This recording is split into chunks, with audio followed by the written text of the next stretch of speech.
Good morning, kindergarten friends. Today is Friday, and today is the day that animal reports are due. I'm so excited to see everybody's animal report. I have seen some already, and they're super exciting, and I've learned some things about animals that I didn't even know before, but I look forward to hearing and seeing everybody's animal report. In fact, next week, you're going to make sure you want to watch all week long because I am going to share a little bit of everybody's animal report that turns one into me. So that will be really exciting. But I wanted to also talk a little bit about our work for next week. Next week, your assignment is to work on a STEM project. That means you are going to do something at home, and I want you to use things that you have at home that incorporates science, technology, engineering, and math. I sent an email to your mom and dad. You can watch a STEM project that Mrs. Reiser and I did with a watermelon, and guess what? There were 750 rubber bands on that watermelon when you watch that video. That's how many rubber bands it took to make that watermelon explode. But the watermelon changed over the course of us putting the rubber bands on it. It started out just looking normal, and the more rubber bands we put on it, the more pressure and the more force was on that watermelon, and that's what caused the watermelon to explode. So I just want you to do anything that you want to do at home, anything that might be fun, a project or an experiment. Use your imagination, and I can't wait to see what you do next week. That's due a week from tomorrow. And so that's going to be something fun. But these projects, I've seen a lot of creativity, and that makes me really happy because you can find something that you like or that you're passionate about and teach other people about it too. And that is awesome. All right, let's say hello to our last few friends this week. Hi, Sadie. Hi, Ryder. Hi, Mackenzie. Hi, Ellie. And hi, Lawson. Friends from my afternoon class, and these morning friends need a shout out too. Hello, Sky. Hello, Delaney. Hi, Will, and hi, Cameron. I hope you had a good week this week. All right, I've got a fun book today. This book is called Grumpy Monkey, and you might have seen or heard it. And we've talked a little bit about Grumpy.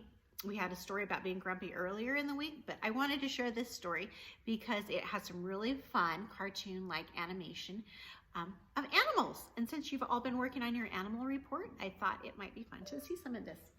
So this book is written by Suzanne Lang, and it is illustrated by Max Lang. And guess what? They're married. We've seen a couple of author-illustrator pairs already.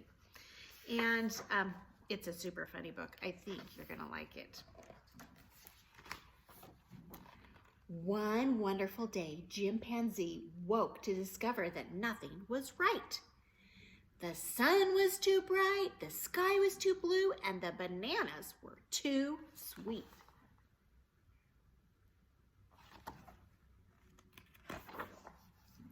Jim was confused. What's going on? Maybe you're grumpy, Norman suggested from next door. I'm not grumpy, Jim insisted.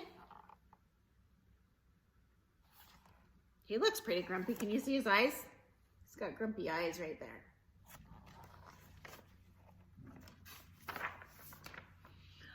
On his walk, he met Marabou. Jim's grumpy, Norman told Marabou. Why are you grumpy, Jim? Asked Marabou.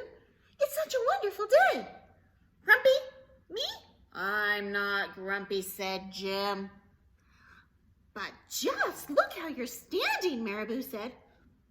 It's true, said Norman. You're all hunched.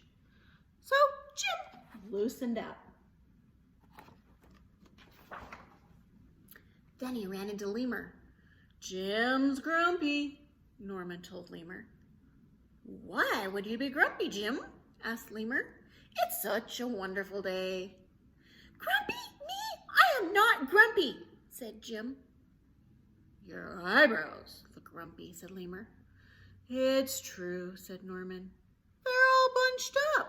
So Jim raised his eyebrow. Then he tripped over Snake. Oh no, said Norman. The last thing you need when you're feeling so grumpy. Grumpy me? I'm not grumpy, said Jim.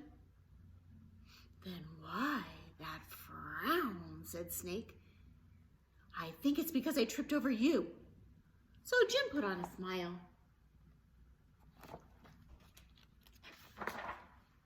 Finally, Jim looked happy. Does Jim really look happy? Not so much, but he didn't feel happy inside. Everyone wanted Jim to enjoy this wonderful day. You should sing with us, said the birds. Jim didn't feel like singing.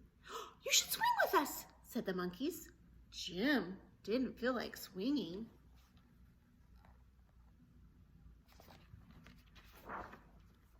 You should roll with us, said the zebras. Jim didn't feel like rolling. You should stroll with us, said the peacocks. Jim didn't feel like strolling. You should lie in the grass. You should stomp your feet.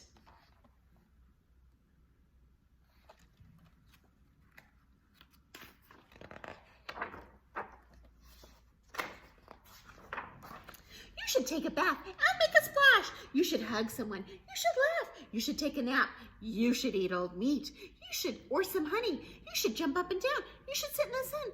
You should dance.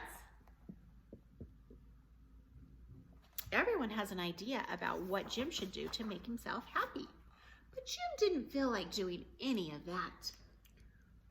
Why are you grumpy, Jim? Asked the others. It's such a wonderful day. I'm not grumpy, shouted Jim as he beat on his chest.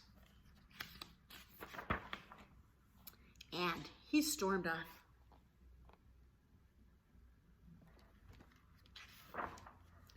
Jim felt sorry. A little sorry for shouting at everyone, but mostly sorry for himself. I guess I am grumpy, Jim sighed. And just as he was starting to feel really sad, he came upon Norman. Norman was slumped. His eyebrows were bunched up, and he was frowning. What's the matter? Are you grumpy? Asked Jim. No, I danced with Porcupine, said Norman.